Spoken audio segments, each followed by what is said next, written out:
Okay, now we're recording again. Welcome to the second CLO3D Atelier session.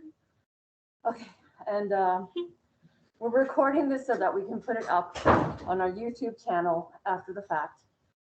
It's going to be focused on grading. Same instructions as last time. I ran to the third floor and I'm really out of because this thing does not let any oxygen to go into your when you're running. Anyways, so I'm Margarita Benitez, Faculty Director, Textile Lab, and we're helping facilitate these meetings because it's important that everyone have access to CLO3D. It's something that's being used in the industry, especially since COVID started. It's really been pushed and accelerated in terms of adoption, 3D digital fashion, that is. And I'm just going to hand it off to the two wonderful instructors and specialists in grading, and they can introduce themselves, and I'm going to go sit down and catch my breath. Go ahead, Daniel. Hi, everyone. My name's Daniel. I'm an instructor here at Kent State. Let's see, right now I'm teaching Junior Studio, but I've taught tech apps, I taught product development on the merchandising side. What else? Fashion drawing, flat pattern. Yep. I think that's everything. Yeah. A lot of things. A lot of things. And I'm Chrissy Ruhi Stevenson, and I'm also currently teaching Junior Studio. I've taught tech apps for fashion design, draping, teaching a grad merchandising management class, and also the BFA. I've taught the BFA course as well. So a lot of different things, but I'm definitely excited about CLO3D and the capabilities there, and I certainly explore technology and the intersections of technology and handcraft when I'm doing my own work. So let me share. So we have a presentation. So we'll go through that. So let me share my screen. Okay. I'll just do this for now. And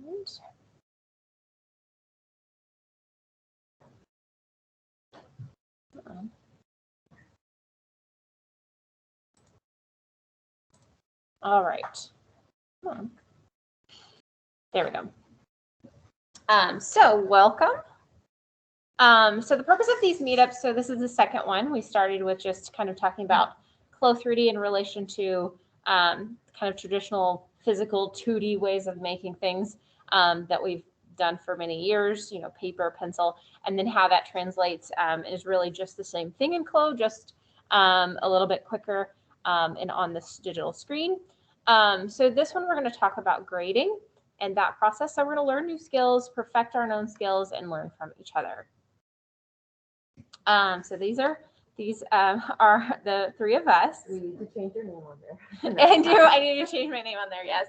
I'm still getting used to that. So what we'll go through is obviously welcome. We're going to talk a little bit, Daniel and I have been working on a couple things, so we'll share that with you. Also, then we're going to talk about what is grading. So, and then compare digital and physical tools, because that's always helpful.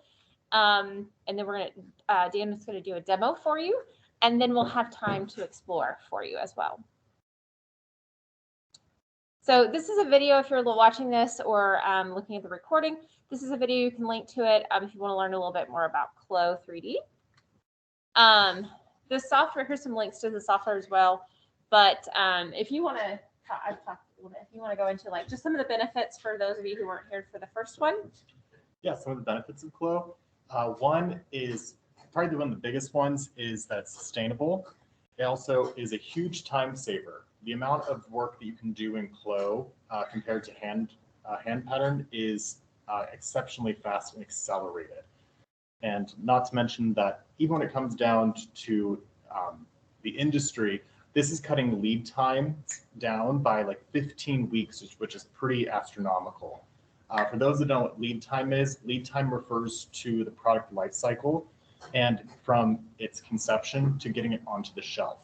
So from that process, we're able to cut 15 weeks out of that on average. So that is huge. So you're able to respond to your consumers' needs much quicker than before.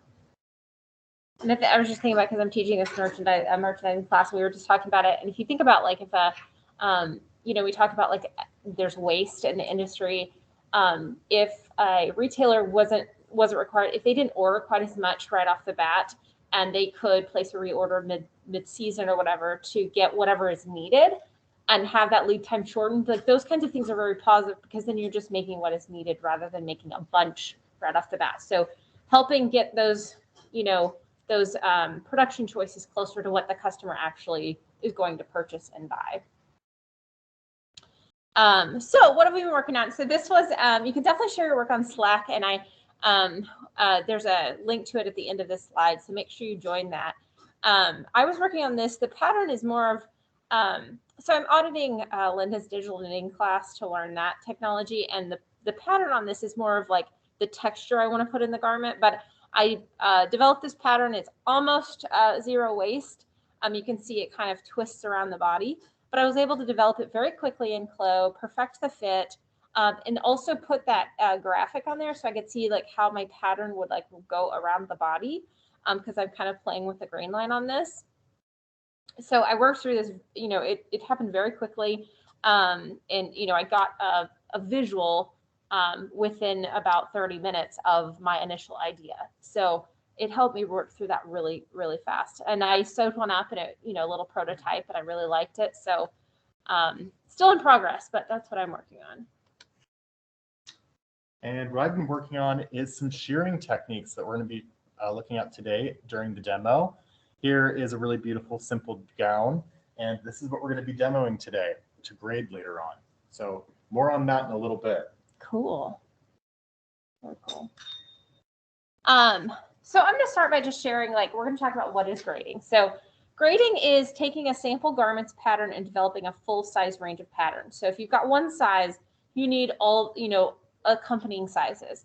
It's pretty common in the store. You'll see like, you can have it be a numbered size or a lettered size. So say maybe the size range is 16 to 18, you need a 6, 8, 10, 12. So if you only have one of those developed, how do you get all of the other sizes and have the same look? Or if you've got a large and you need the small, medium, extra large, and so on. Traditionally, this has been done by hand, and I'm going to show you a couple of examples.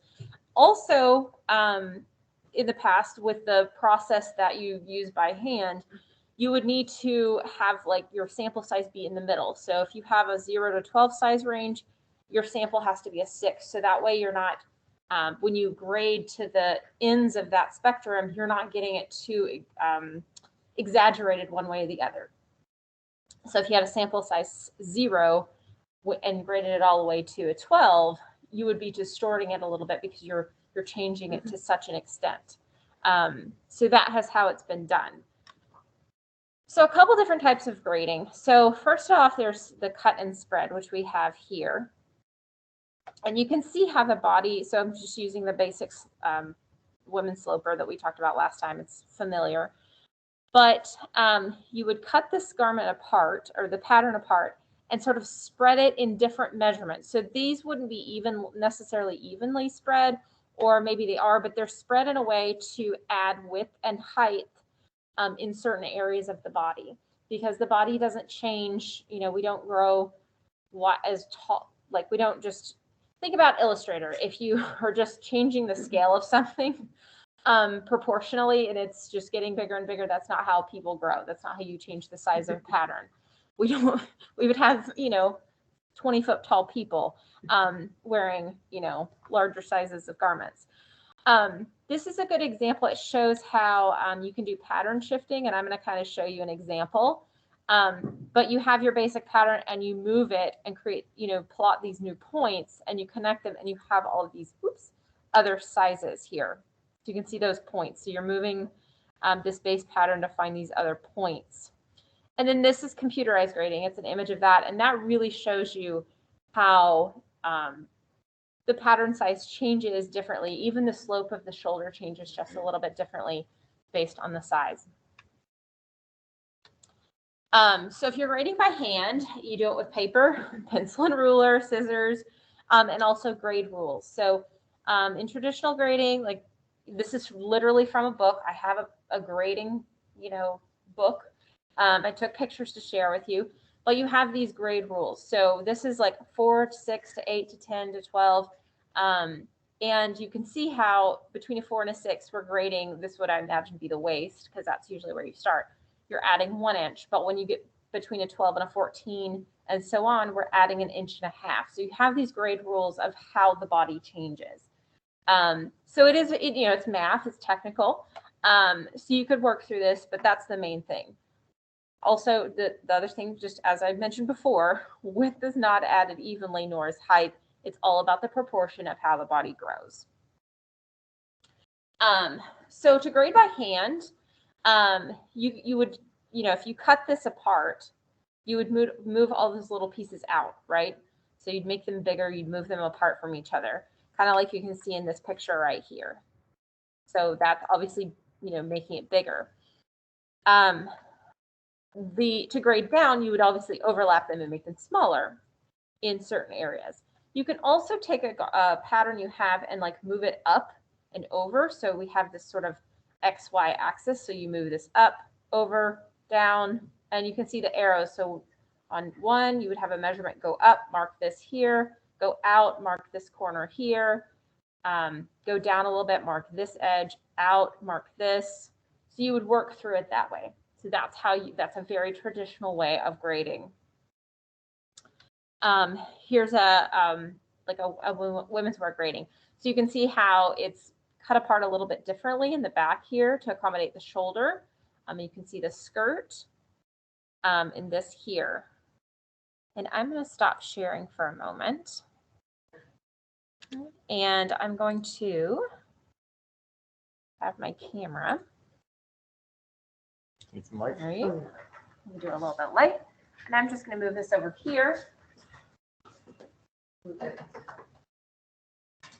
Well, Are they locked?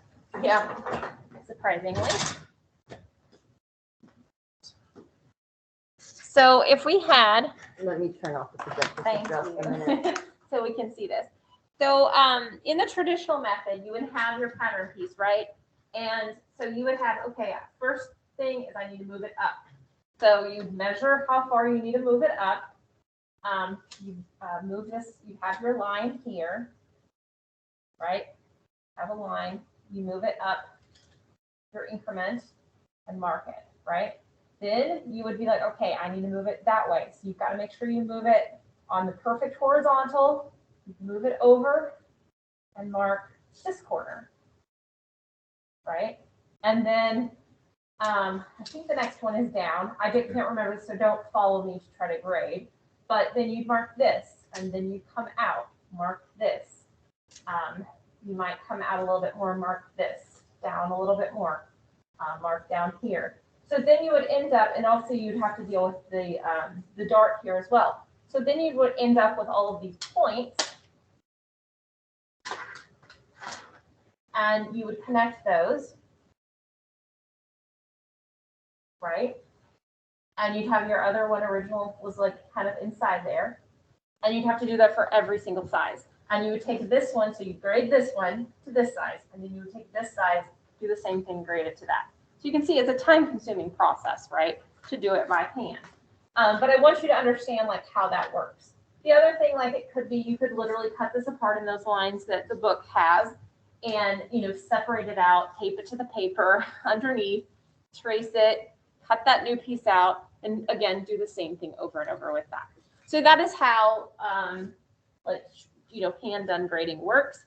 And I think it's helpful to know because it helps us visualize how that pattern grows, and then it gets a little bit wider, then it gets taller. And then also the armhole shape is going to change a little bit.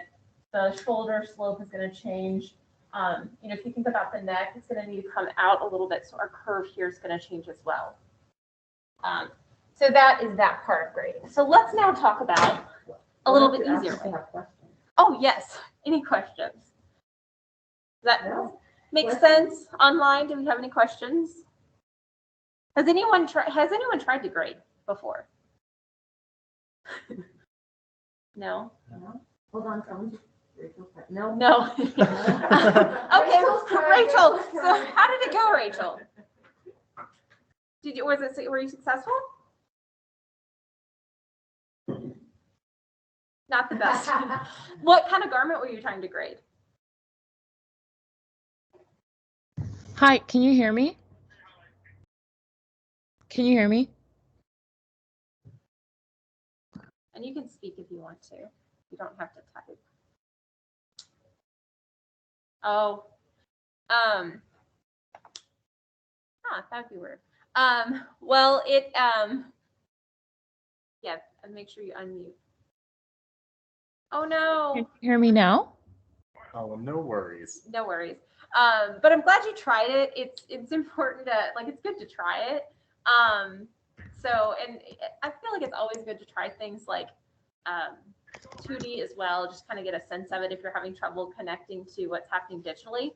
But certainly, Daniel is going to show us how to do it with CLO3D, which is a little bit quicker. So I am going to now share the screen again.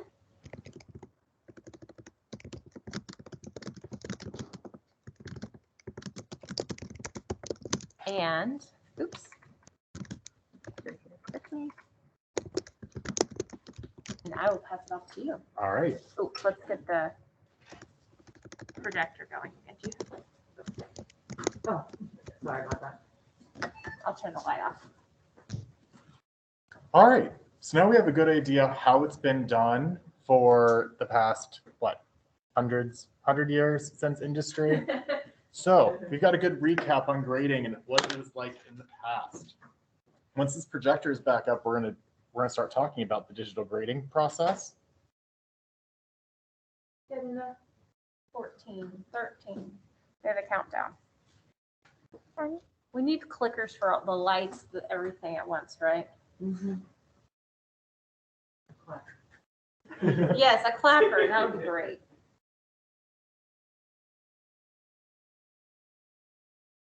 All right, perfect.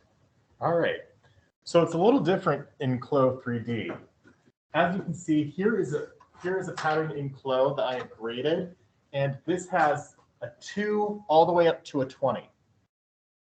Now, CLO3D has made this process much simpler. The big tools we'll be using here is the avatar window, which of course is the 3D window that is on the left-hand side. The 2D window, which is on the right side, which is also known as the pattern window, and this fun little tool called auto grade. So, for instance, the demonstration of this process would be that you'd select a new avatar size. And here in these photographs, you can see the original size was a KSU size 6. Now I've placed it, the new avatar in, and the new avatar is actually a size 16. And in that second image, you can see that it's not shaping around the body correctly. It's actually sitting inside of it. Once I've selected auto grading, the program automatically recognizes the algorithm for that size change and applies it to your pattern pieces. So here you can actually see the original faint line of that size 6 and how it has grown and how it has spread in order to account for our new size. Just a push of a button and it's done. This is huge. So think about this in how you would if you were in the industry. If you were a designer and you were starting your company, for instance, let's say you want to do a made-to-order company. You could have your clients or consumers send you their measurements. You'd be able to then get their size into this avatar and auto grade, and you have a custom-made garment in 2 seconds. Something that it's pretty revolutionary from terms of sustainability, also accessibility with custom-made clothing, that everyone would have that opportunity to be able to wear something special that was made just for them. And even if you were just auto grading for a company, you'd be able to get this done in no time flat. Grading is very, very time consuming, as you could see from the example that Christy showed us a bit earlier on how it's traditionally done. The other cool thing about this is that it even grades patterns across a variety of body types and also in different markets, such as children's wear or even menswear. Here we've got an example of a basic skirt that was originally in the women's women's wear KSU size 6. You see when I auto-graded to the children's wear model, it automatically fit and had the same dimensions as well as the menswear model. So that's pretty revolutionary because it does it across any body type, no matter what it is. So even think about how, like I worked at Kohl's. Think of how much people would eat it up, like a mom and daughter kind of look they could combine. Mm-hmm. So, and you'd have it perfectly to ratio for both in a matter of seconds. You can see the icon for the auto grade in the down on the lower left-hand corner. And the definition for that one is it automatically adjusts pattern pieces to fit the new size. So, who wants to see this in action? All right, let's do this. So I'm going to stop sharing this. You just have to. There we go. Escape. We're still sharing the screen. Yep. All right, so what I've been working on, you saw earlier, was that really simple dress that had a nice silhouette to it. I'm going to show you how to do that today in CLO. So number one, I've actually given you access to all the KSU size 6 slopers, and they're available in the attendee files. So if you'd like to follow along during this process, you're more than welcome to. That file will be there. You can see I've selected the torso sloper size 6 from the attendee files and have uploaded it here onto CLO. So let's get started. Number one, that dress, it didn't really have much darting going on because I'm going to utilize a sheared waistband in order to create some shaping. So first things first, I have to alter the slopers down so it can fit my design intent. So I'm going to select the Edit Pattern tool, and we're going to take you through the entire pattern making process from start to finish, and we'll be ending it with the auto grading. So I'm going to start off by removing all these darts. So I don't want them.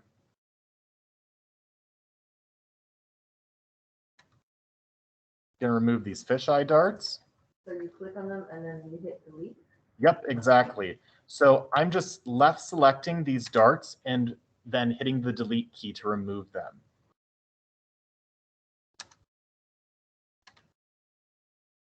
Going to do the same for these back ones. And I'm actually going to keep that little shoulder dart up there because I want it to curve around that shoulder nicely. Next thing is I don't want any of these extra points here because I don't want any type of contouring. I want a nice blocky fit. I'm just going around and deleting all these points. I'm going to remove that notch by selecting the notch tool. And then I'm going to convert this point right here in the shoulder over to a curve point. Now, how I did this was I right-clicked and I hit Convert to Curve Point at the bottom of that list. And as you can see, it went away. So we're going to right-click on that one and Convert to Curve Point. All right, we're ready to start pattern making. How about on the other side? The other side? Yeah, Oh, so the other side of this garment has linked editing right now. yeah, but in the center one, you still have one of those points that isn't converted to a curve point. This one? No, the other was converted. Oh, Yes, there it that is. one. Thank you. I missed that one entirely. Thank you. All right, so as you can see, the avatar is looking a little bit funky right now. So I'm going to go ahead and simulate by hitting the Shift key because I want to see these changes happening in real time. Next thing we're going to do is we're going to figure out the bodice piece. So I'm actually going to be using the KSU size 6 dress form that we have here on site. And I'm going to do some basic measurements. So we want this to be a nice empire waist. We want it to sit a little above the natural waist to account for the waistband that'll be sitting there. So first we have to figure out how big we want our waistband. So I'm going to start from the constant, which is the waist in this example. We're going to measure up. So How do we feel about a 4-inch waistband? You good with that? Yeah. Looks good? Yeah. All right. So I'm going to measure down from the armhole.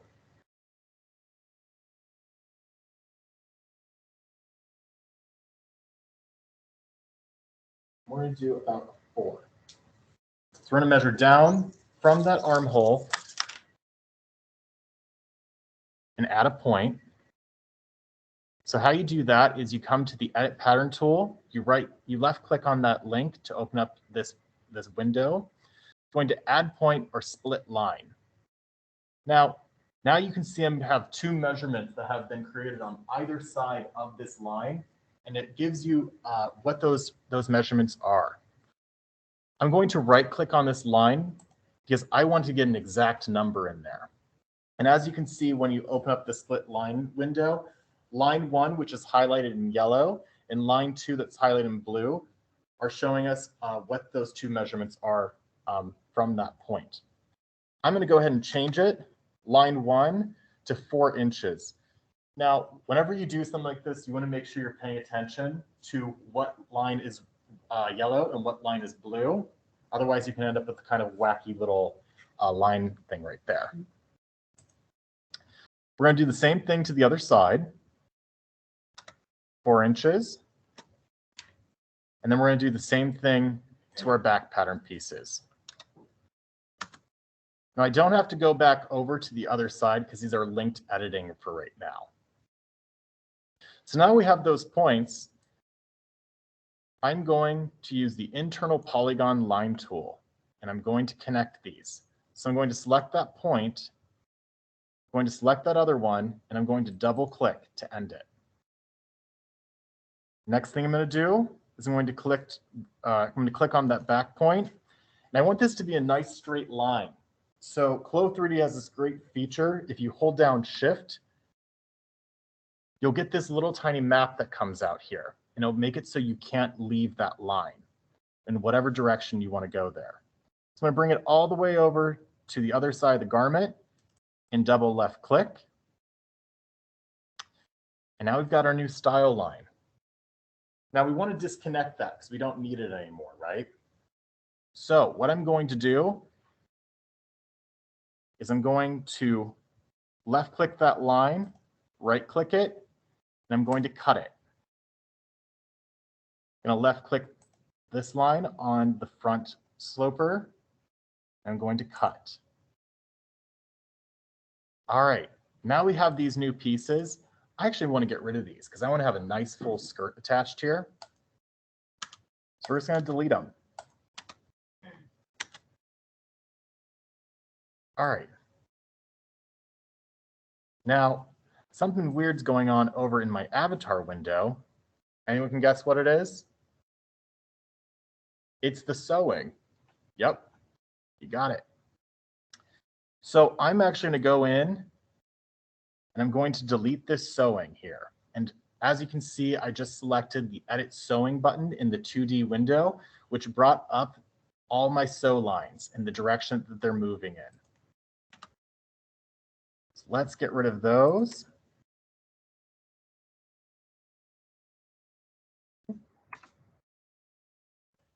Now I'm going to use the segment sewing. So that little notch that's in the line there, that indicates the direction of your sewing and which way it's going to go. So you want to make sure that those notches line up the same on the pattern pieces when we move across. And I'll show you what that means. So I've clicked on this line and see how it lines up in the same place where do you want to connect it. If I were to flip it, those pattern pieces would sew upside down and you get a real wicked twist in there. So make sure you don't do that. Now we've connected this sewing, I'm going to hit the space bar one more time to simulate. Gorgeous. Fits just like how we want it to. Now, next part we're going to do, going to go to Edit Pattern, and I'm going to figure out that waistband. So we're going to do a 4-inch waistband here, but I need to figure out the length of it, right?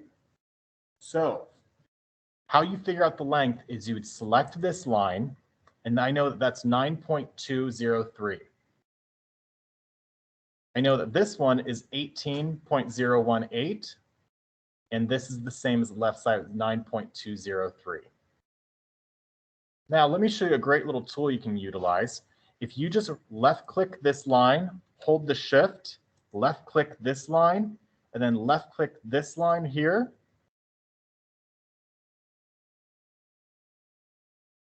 Is it because it's mirrored and it's already selected? Oh, it's already selected. That's, well, Yeah, I'm gonna make that for mine then.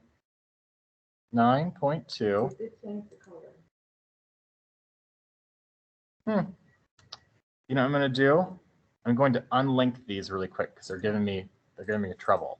I'm going to remove linked editing, and now they're acting independently. So let's try that again. I'm going to left click on this line. I'm going to hold the shift button, left click on this line, and left click on this line. And as you can see, right where my little pointer is, it gives me the full measurement, which is 36.424. So I'm going to go up here, and you can see the polygon tool. I'm going to switch this over to a rectangle. So the height, we decided we want it to be 4 inches. And we're going to do that width, which was 36.424. Thank you, Margarita. Sometimes I have a memory of a goldfish. I do as well. I would write it down. Yeah. I read it When I was down. doing, I had to start paper, I'd write it down. So now we've got our waist, our new waistband. Now we're going to figure out the skirt. So let's go ahead and figure that out. I'm going to use the edit pattern tool again, and I'm going to select that line. So we know for the back pattern piece, I want my width to be 9.203. So everyone in the crowd today, what kind of skirt do we want to see? Do we want to see like a T length? Do we want to see like a maxi length? Just don't give me mini length. It's cold, so I'd say maxi. Maxi? All right, let's figure out some maxi lengths. No one cares? All right. So I'm going to go back to my dress form. I'm going to go back to the waist, which is my constant. I'm going to drop it down. Let's do, what do we think? 38 inches?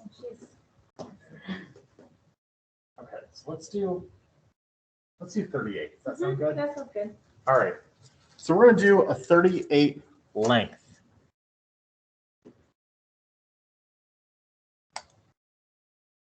So our width was 9.203, right? And then our height was 38.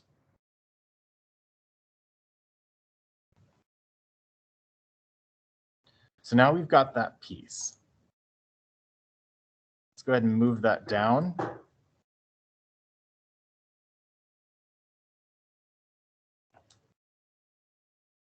And now we're going to do the front piece. So that's 18.018. We already know our length. So I'm going to use that rectangle tool again. And whenever I use this rectangle, I'm actually just hitting the left key once to bring up this menu. So 18.0. Oh. I was not paying attention. I was not paying attention. Let me double check it. 18.018. Okay, there we go. Hardly anything. 18.018. Then the height was 38. So now we've got our pattern pieces here. Now I want to duplicate this on the other side. So I'm going to right click on this pattern piece, and I'm going to symmetric pattern with sewing.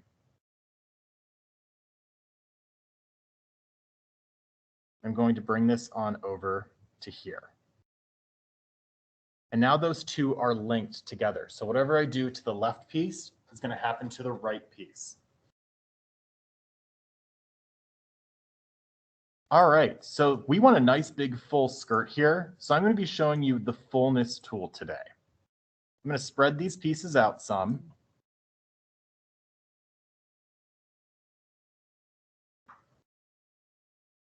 And up here next to the edit pattern, you'll see the fullness tool. And this is fullness point, but we actually want to use the fullness line. So I'm going to hold down the left key to bring up that menu, and you'll see the fullness line drops down. Now we want to add fullness to the bottom of the skirt, right? So I'm going to go ahead and click this line here and bring it to that other point. And then the next field that shows up is click on a start and end point to select the slash line. So whatever our constant is going to be. So I'm bringing it across here to that waist, and then the fullness menu pops up. The direction, I wanted to go both directions. And then as for the fullness line length, we're going to change that up. So here we go. We're going to hold the shift so this goes a little bit quicker. And as you can see, we're now adding fullness to our skirt. Now I want a real dramatic look. Super dramatic look. So dramatic. The most. Wow, that's a lot. Yes. Oh yeah, we're adding it. We're going to go full circle. We're going to go full circle. There we go. So that's basically slash and spread without having to do slash and spread, right? Exactly. So we've got our front piece. Now let's do the back. We're going to do the same process. We're going to start here on the bottom line for the fullness. Then we're going to choose our slash line, which is the constant. Our menu is going to pop up.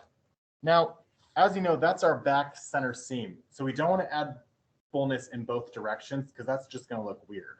So what we're going to do is we're going to just keep it with the start for the direction. And we're going to add the fullness line length.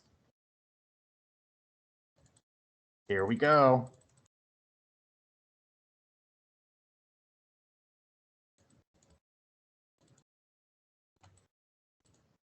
All right, and I'm happy with that. Now, since these are linked, you'll see that it affected the piece on the other side as well. And yes, I'm aware that our 3D window is looking real wackadoodle right now, but we're going to fix that here in a moment. All right, so we've got our skirt. Now what we need to do is we got to figure out this waistband. I'm going to actually reset my 3D window arrangement.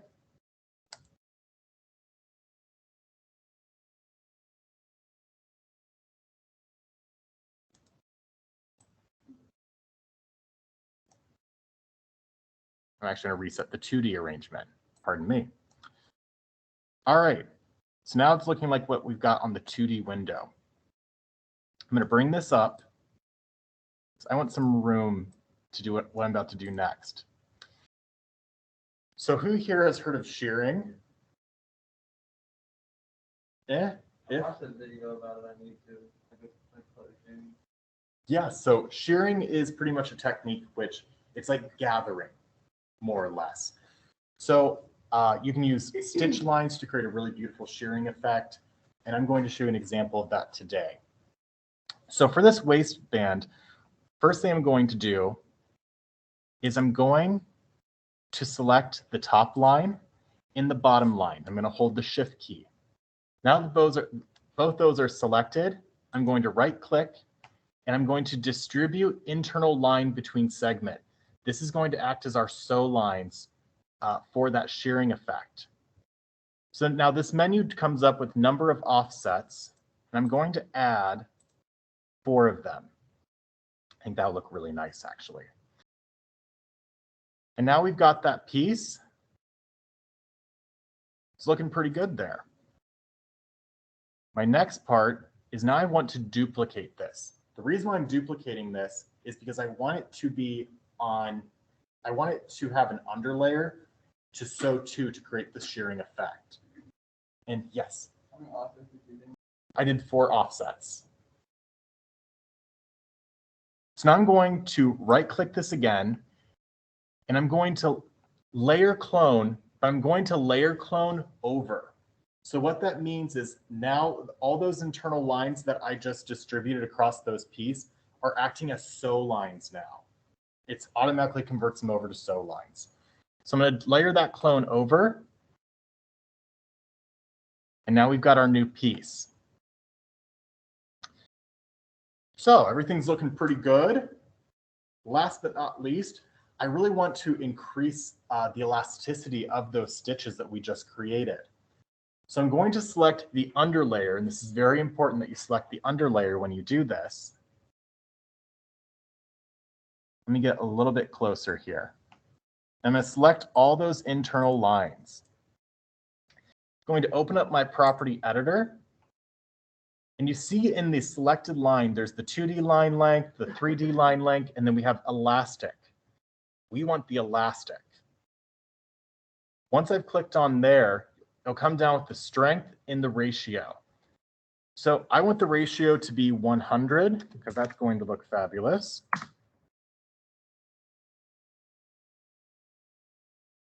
And play around with these controls.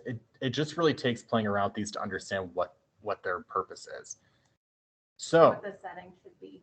exactly. What 100 means. Precisely. So I would just start off with using 100 and see how that looks, and you're able to manipulate it from that point. But I always start at 100. Next thing I'm going to do is, because I want that shearing effect to really look great, I'm going to select this line, if I can select it. There we go. And now that I've selected this piece, I'm going to increase the length of it. Oh, now notice that it's increasing the bottom one. I don't want that. So I'm going to Control Z out of that. I'm going to select these pieces, right click, and I'm going to remove the linked editing.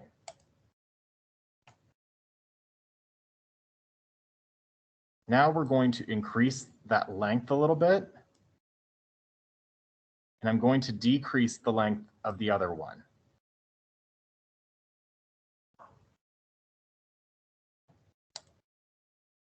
There we go. So now we have all of our pattern pieces ready to go. Now we've got to figure out the 3D window. So when it comes to setting up on the 3D window, it can be a little bit complex, but don't worry, we're here today to show you how easy it can actually be. So I'm going to start with bringing all my back pieces to the back. So I'm going to hold the shift and left click across all 4 of these pieces. I'm going to now right click, and I'm going to flip horizontally. Now I'm going to, depending on how your mouse is set up, mine is with the right click, I'm going to bring this around in the field. And I'm going to bring those all back. Excellent. I'm going to use a shortcut key, which is to see the back, which is 8. I'm going to deselect the grouping. And I'm going to rearrange these. I want to get these closer to the body.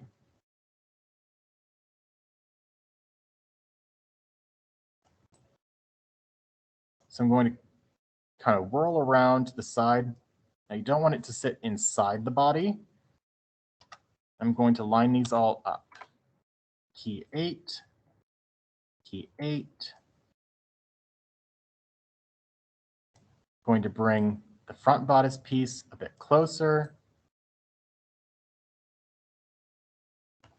And that's looking good. Next, I'm going to do my waistline. I'm going to do a little bit of sewing first, just because this next part, I have an easier time doing it if I set my sewing to begin with. So I'm going back over to the 2D pattern window. I'm going to use the segment line. So remember this, our upper layer clone that we created for that waistband is our outer layer. So that's what we want things to be sewn to. You want to select that line first using segment sewing. And now I'm going to hold the shift key so it turns it this weird little yellow color. I'm making sure that my sewing is all in the same direction. And now that's connected. Now we're going to do the back sewing. So clearly center back goes to center back. And then the side seams go to the side seam.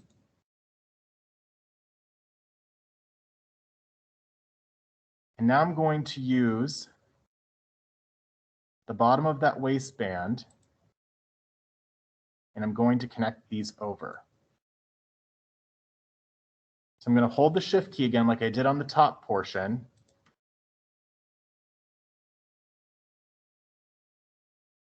I'm going to drag that over, and there we have it. Now, our 3D window is probably looking a little bit intense right now, but don't worry, we're going to reorganize it so it'll look nice and easy when it comes to the sewing. So first things first, whenever you have a really full skirt, when it comes to your arrangement, I have a really fun little trick that I like to use. I'll select that item and I'll use the gizmo. This gizmo is this little tiny wheel that shows up that you're able to move your pattern piece in every direction possible. So I'm going to actually lay it flat. Now it's slicing through her legs right now, and we don't want that. So we are going to shift it out. Now we're going to move over to the back view. We're going to zoom out, and I'm going to do the same thing to this piece. I'm going to lay it flat. I'm going to do the same to the back piece as well. And now we're going to get an aerial view. We're going to move these pieces all around.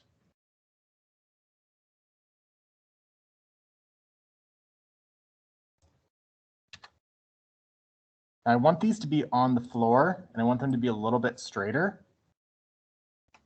My gizmo made it a little bit crooked. So I'm getting that lined up. And I'm going to bring that all the way down to the floor.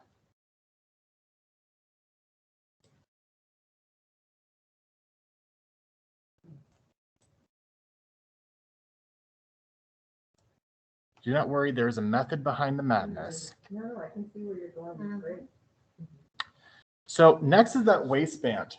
We want that to be sewn in the round and around the body. If we were to hit the simulate button right now, we're going to get some real wacky sewing. So what we're going to do is I'm going to utilize another CLO tool in the avatar display. I'm going to show arrangement points. Now the arrangement points brings up these fun little blue dots that you can then utilize in order to place your garment onto the avatar for sewing. So I'm going to click my waistband. I just realized I need to sew my waistband's center seam. Okay, there we have that. Now we're going to go back to the window. And I'm going to place this waistband around that waist. But I'm going to start with the internal one first. So I'm just going to use that center piece. And as you can see, it automatically went around the body. Now it's sitting inside of her body, and I think that looks a little bit weird.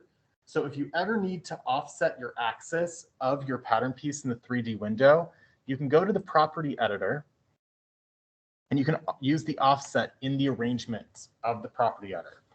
Now watch what happens on my 3D window when I reset that. It increases. So I'm going to increase that slightly. And then I'm going to use this for the same and attach it to the same arrangement point.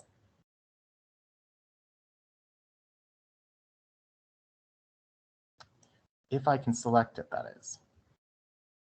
I'm going to actually do that offset a little bit smaller than that because I can't see my arrangement.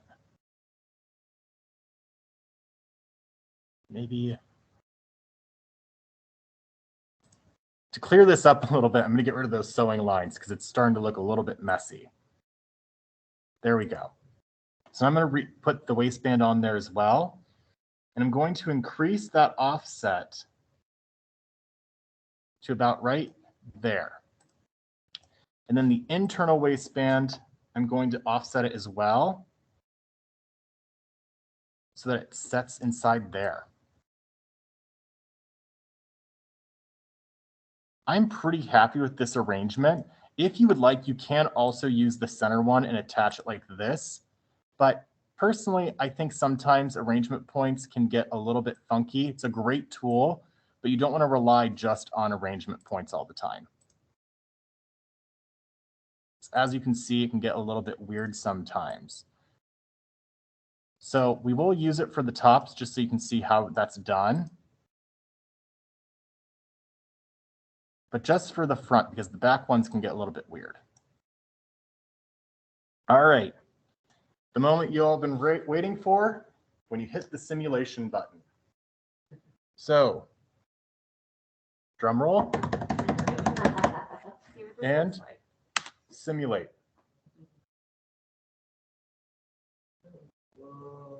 I love the dramatic effect from the floor up.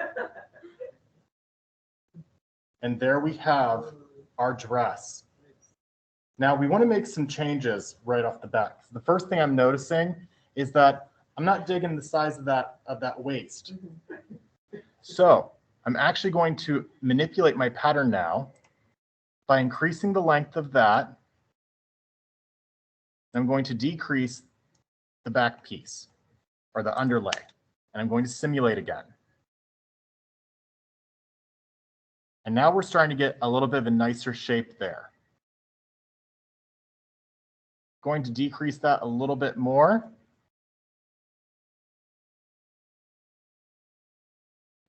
Now we're starting to get a bit of a nicer shape there. Do you need to go any more? What do you think? A little more?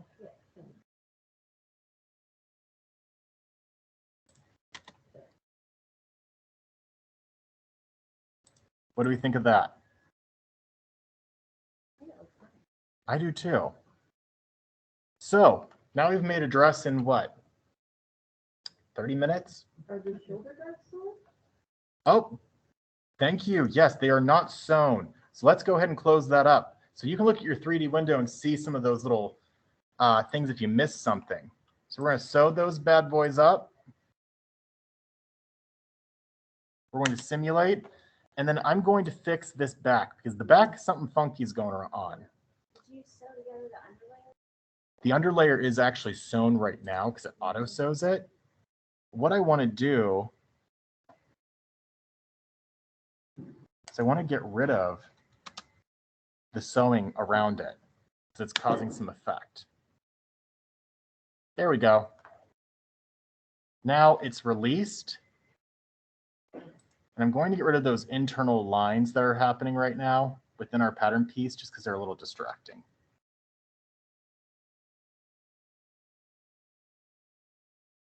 All right. Now we've got our garment here. And there it is. Who wants to change the neckline? Do you want a nice plunge? Yeah. Let's do it. All right.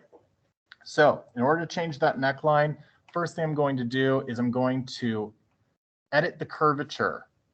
Pardon me, edit the curve points. And I'm going to remove those curve points, and the curve points are the ones that are in red. So I'm going to select it with the by left clicking, and then I'm going to delete using the backspace or the delete key. So we've got a V-neck, but definitely don't like how high it is. It's giving me like that 2007 kind of V-neck look. Not digging it. So now I'm going to hold the shift key and I'm going to just hit the down arrow on my keyboard. Oh, baby, go. Yep, let's go. How low can you go? Exactly. Let's bring that down. Could we even make it like a cross, like a circle? How's that? What do you think of that? All right, now let's just rearrange that so that her bust isn't coming through. There we go. What do we think of that neckline? Fantastic. Now, if we wanted to create some facing pieces in here, facings are pretty easy.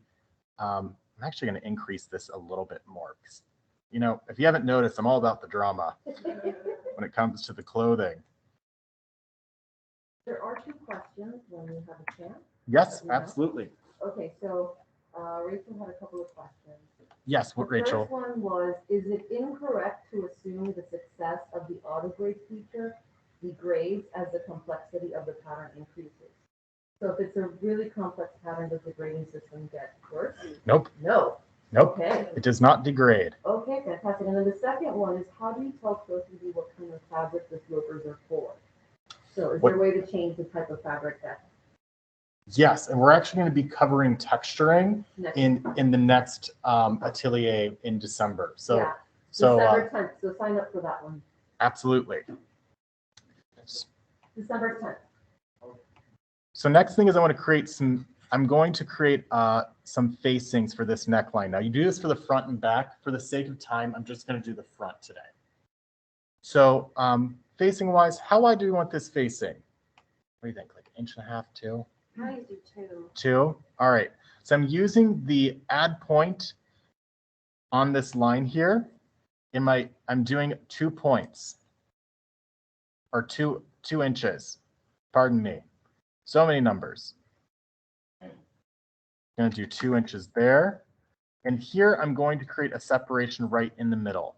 So I'm going to use the uniform split because I'm going to use that seam to attach that facing to so it stays down nicely. It's a nice little trick you can do if you've got a deep enough plunge. 2 inches on that side, 2 inches on that side. Now I'm going to use the internal polygon line tool, and I'm going to connect these lines together. So now we've got our placement for our facing. Looks a little bit funky, so it's a little bit too wide on this side. So I'm going to bring that in so it matches the angles. This is the best thing about CLO3D. You can literally edit it in real time. So next I'm going to select those points that I made, and I'm going to delete them. Otherwise, they could affect our grading. Oop.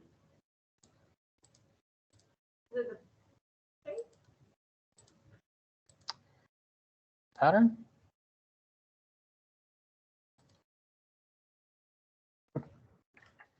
We'll come back to that one. All right. Next, I'm going to use the trace tool, which is these 2 little shields or pockets. I just realized those were pockets. I've been thinking they were shields for the past 2 years. They're actually pockets. Wow. See, we learn something new every day with CLO. Now I'm going to select these lines. Now that I've highlighted my facing piece, I'm going to right click and I'm going to trace as pattern. And it's pulled it out. And there we have our facing. Next thing I'm going to do is I'm going to sew it to that front. And now I'm going to select that piece. And I'm going to come over to the 3D window. I'm going to select that piece, right click, and I'm going to superimpose under. When I superimpose under, because I have that stitching attached, it automatically recognizes its placement within the 3D window, and I'm telling it to go underneath. And it drops down underneath automatically. So your facings have been sewn. You don't have to worry about messing with the arrangement points again, because that could be a nightmare. So she's all good to go. I'm going to adjust her a little bit just because her top's a little bit over. There we go. So as you can see, you can shift in the 3D window. I can even pick up the fabric and see how it drapes on the form. And then you let it go, and you've got that gone with the wind moment.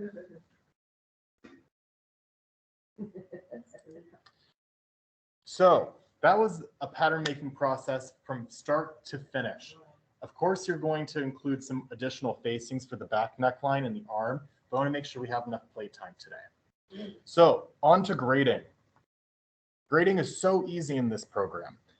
The one rule here is if you have any straight lines, make sure that you remove any additional points from there or convert them into a curved point. If you don't do this, it will recognize that as a shape it can manipulate. So that is the only rule that applies for auto grading. Straight lines need to remain straight, so remove any additional points. Typically, it's in good practice to remove any unnecessary points from your patterns when you start the pattern making process here in CLO. So I'm going to go to my library. Yes. What about seam allowance? What about seam allowance? So seam allowance, yes, you can absolutely add your seam allowance to it. Do you want to see how you add seam allowance? Yes, please. Absolutely. Let me show you how you do that. This is also another easy little tool. Up here on the top, you'll see where it comes up and says seam allowance. I'm going to select a line and it automatically adds the seam allowance to it. Now I'm going to go to the property editor and it will give me my width. So since we're going to be attaching a facing to that arm, what is the average seam allowance of a facing when it's being attached to a facing? Is it a 1/2 inch, 3/4 of an inch, or 1/4 of an inch? 1/4 inch, you got it. So in there, we're going to measure that, and it's going to be 0.250. Excellent work. Now, any standard seams, here at KSU, we recognize them as, I'm actually going to delete these points now because they are getting goofy. We don't need those lines anymore now that we have facing, right? Precisely. So I'm just going to select that line, and I'm going to delete it. I'm going to delete those points. There we go. Okay, back to the seam allowance. So I've got my property editor open. I'm going to do that shoulder.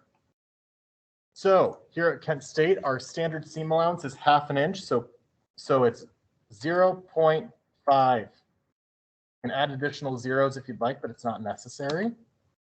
And it automatically adjusts that seam allowance around the piece. Going to do the same here, 0.5. And do that side seam. That is also 0.5. That other armhole, 0.250. Shoulder, 0.5. Necklines, of course, it's being attached to a facing, so that's another 1/4. Can you hold shift and select multiple lines? You can also hold shift and select multiple lines, which can be really useful and save you time. So, for instance, let's see that. Let's say I want to do this neckline here, or this center back seam, the shoulders, the side seam, and the waist. I could now select those lines, holding the shift key, go over here and go 0.5, and automatically adjust them all simultaneously. So lots of great little shortcuts you can do here to be most time efficient. Yes, Ben. What? Like, drag and select. Drag and select? Like, make the box have a whole piece. Say you're doing the waistband and it's the same seam allowance. Can you, one more time? I was talking about shortcuts, how you can just select the whole piece and then put the seam allowance. Oh, yes. So you can select the whole piece here. Like, drag it down. Yeah, like make a box. There we go. Yep, absolutely. So on that waistband, you could easily do 0.5. Excellent. I called you Ben again. Your name's Max. My apologies. I don't know why. I just want to call you. I want to call you Ben so bad. So that's how you would do. That's how you'd add seam allowance. Now, since we're going to be auto grading, we're going to add the seam allowance. We'd add the seam allowance last. So I'm going to Control Z out of this and get rid of all those seam allowances. Or I can show you another trick. If you use the seam allowance tool and select those lines holding shift,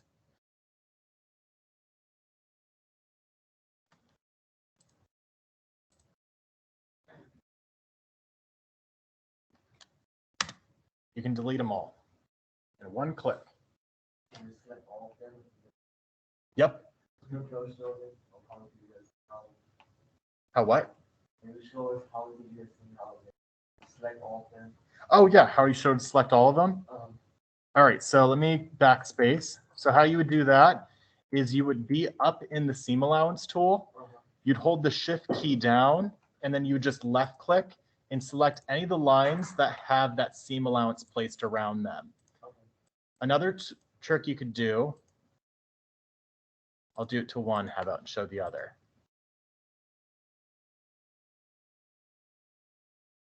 Delete, or we can use Max's trick and go all the way around it and delete by creating a retaining box that goes around and deletes all of the points within there.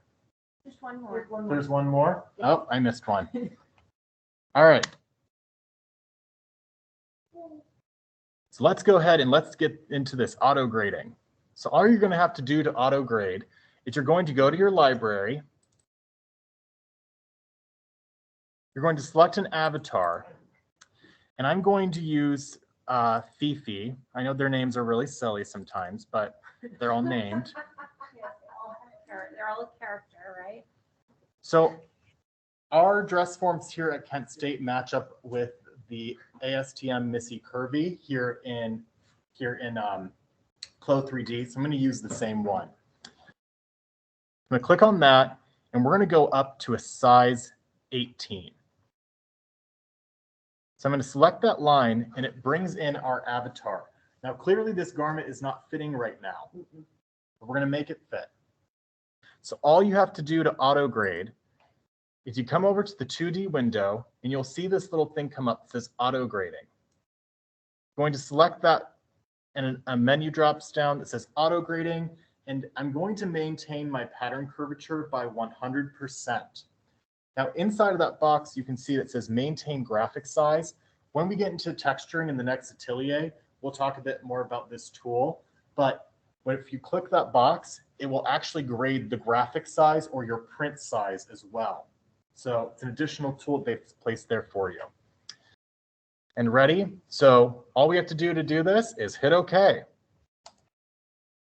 And watch as hours of your time is saved that you can spend doing something that you prefer to do other than grading patterns. Unless you just really love grading patterns, which that's fantastic. This takes a little bit of time, as you can see, because it's taking all the algorithms. Like, is it not? Like, It's not instant. Oh, so It depends on your computer processing power as well. exactly. Your computer. So much math. Exactly. Bam. And as you can see your patterns over on the right-hand side. It automatically has graded them. And you can see the original lines inside of it, what the pattern was. Now I'm going to hit the space bar to simulate so that it actually fits. And as you can see on our avatar now, we have the same dimensions and it fits the same way as it would have on that KSU size 6. That is crazy. That's amazing. So pretty fantastic how great that is and how amazing that works and how beautiful this garment looks. So I know with grading, sometimes like if you grade really someone who does it by hand and like really is, that's their specialty, they will sometimes actually make slight modifications to other sizes as well. But this would make it so easy to do that too. Yeah. Even if that auto grading wasn't like, okay, I'm going to tweak it because I'm this size, this proportion's a little bit off. You automatically have that pattern, and it would be very easy to do it. It's linked editing. You could just very quickly make those minor adjustments to the algorithm that it already has. You didn't have to do all that, all that work. Precisely. There's still a chance you might have to do some slight modifications. Like, for instance, even in this waist here, you can see that my point on my back came up a little bit higher. So maybe I want to straighten that out. Mm-hmm. So that it matched the original design. And I'm going to simulate to close that up. And that was the one little adjustment we had to do so that it matched it precisely in that first one. So as you can see, this is quite a bit of time that you can save by just utilizing this auto grading tool. Also, when it comes to your consumers, you're now able to be able to make custom garments and be able to use that same pattern across many different body types. I have a question from Rachel Snyder. Do you still want to start with the middle size 6 and grade smaller or bigger, or will it grade a size 2 to a size 18? That is a wonderful question. So typically with traditional grading, you have to start with the middle size. So you'd have to start with like a size 6 and go down to a 0 and all the way up to a 12. Here in CLO3D, you can literally go from any point. So let's actually test this theory out. So I'm going to backspace a little bit. I'm going to go back to my original design.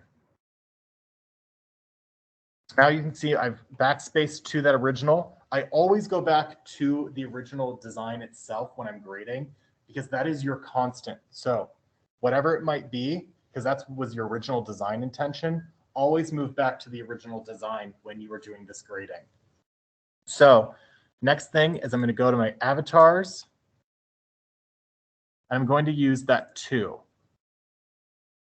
Now, as you can see, here's the size 2, and it's sitting a little bit too large. So now I'm going to use the auto grading. Just hit that OK. And watch that time save.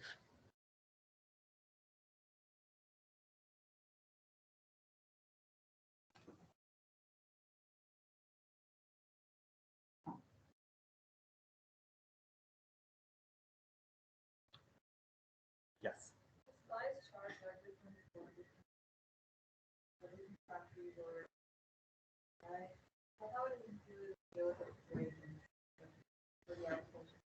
So that's what's the question?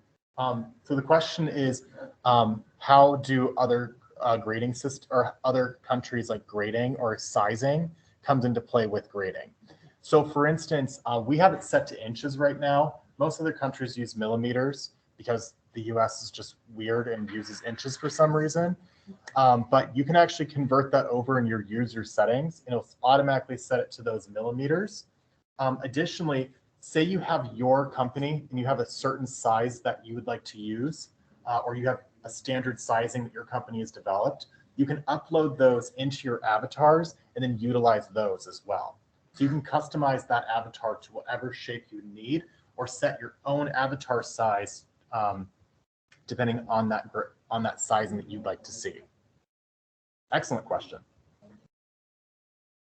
All right, so our pattern has graded here, as you can see, and it now fits gorgeously on that size 2. Now, the size 18 did show a little bit of a much larger difference.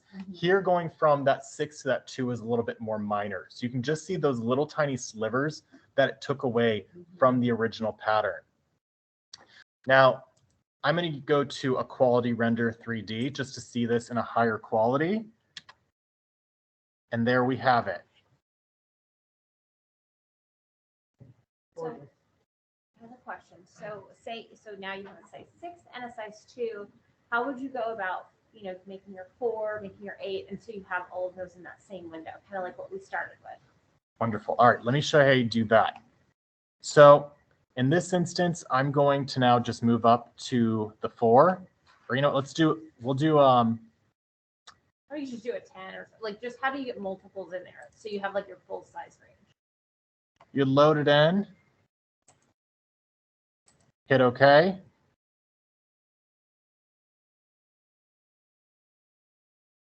Oh, it's in the high. Yep, oops.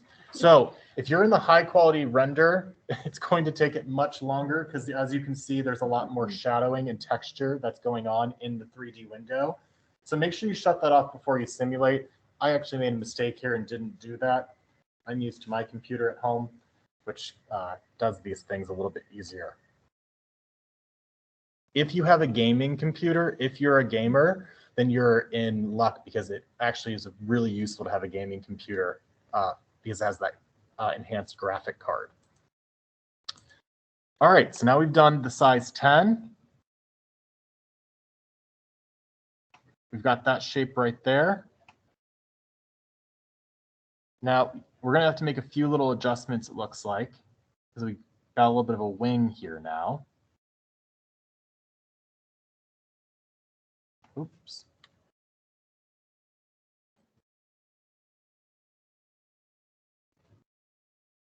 Now let's step up to a size 14.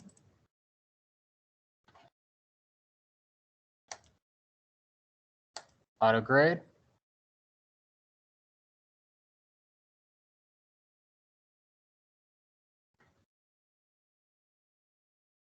I did it again. Oh, no, I didn't. It's not an auto. Okay, never mind. Just kidding.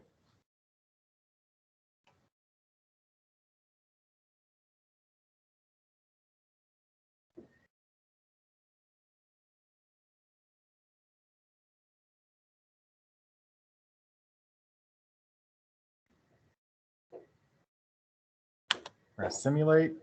Now we've got that 14. Let's go to the 18. And then let's simulate that one more time. Now we skipped sizes in between there. So we did the 2, the 6, the 10, the 14, and the 18. But as you can see, as we're adding these in, all of those lines of your previous patterns are now being shown within that garment. So you can see how it steps up as it continues on. Questions?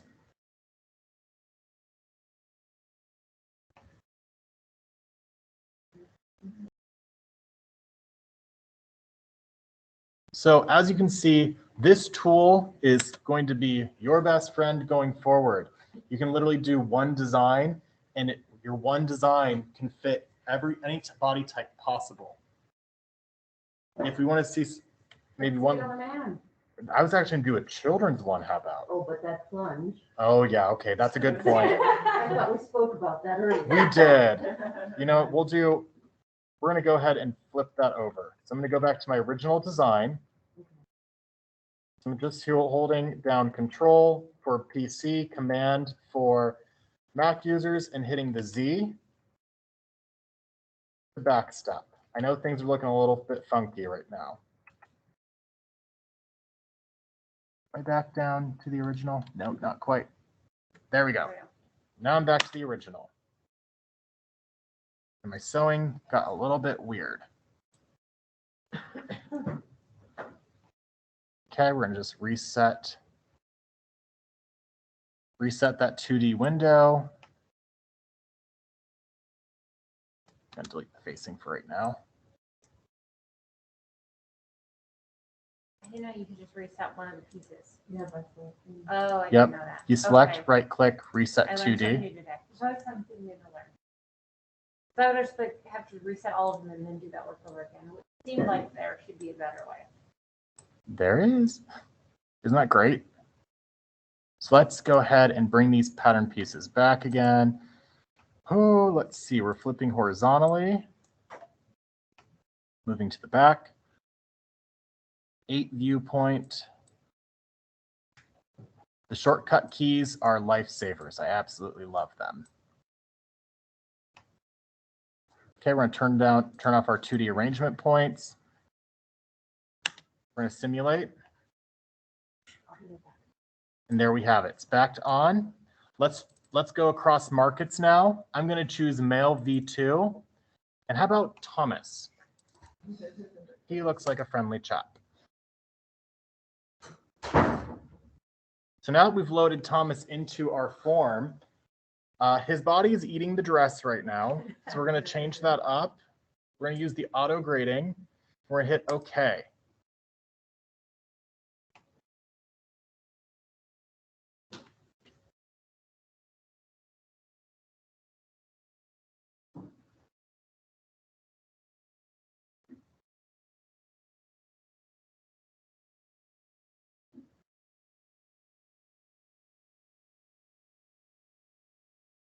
Now remember, men have longer torsos, typically. So this is going to look a little bit different here because we're accounting for that length in the torso. Our men's hips typically sit a little bit lower than women's do.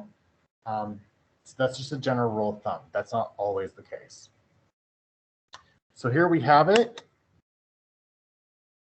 And now we're going to simulate. So you can see how it dropped down to his natural waist. Now it went down quite a bit there. Now our length would need to be adjusted in this instance just because it's a little bit too long now. And also I would adjust down the shaping here. Got a little bit wackadoodle on this length, so we'd have to figure out what's happening there. But so there's a couple little adjustments to be made, but you can see how it fits across the garment. Questions?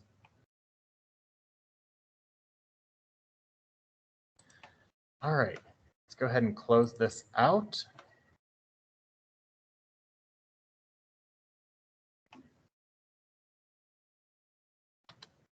So let's go ahead and do playtime. So here you're going to explore at your own skill level and share your knowledge or questions with everyone in the meetup. So some suggested activities for today are use a garment file of your own to apply the grading tools to. You can download a garment from the OneDrive folder to practice on, aka those garments are actually slopers that are there in the attendee files. That is all matched up to the KSU size 6. You're more than welcome to utilize those to give this a go. And then also in the attendee files is also the tutorial on how to auto grade from start to finish with every step along the way. All right, so we're going to start walking around. If you have any questions virtually, please send them. And we're going to start walking around the room and checking with everyone. End the recording. Yes. Yeah, we're going to end the Yep. recording for the time being. Thank you so much, Daniel. That was so thorough and fantastic. Thanks. Very clearly explained.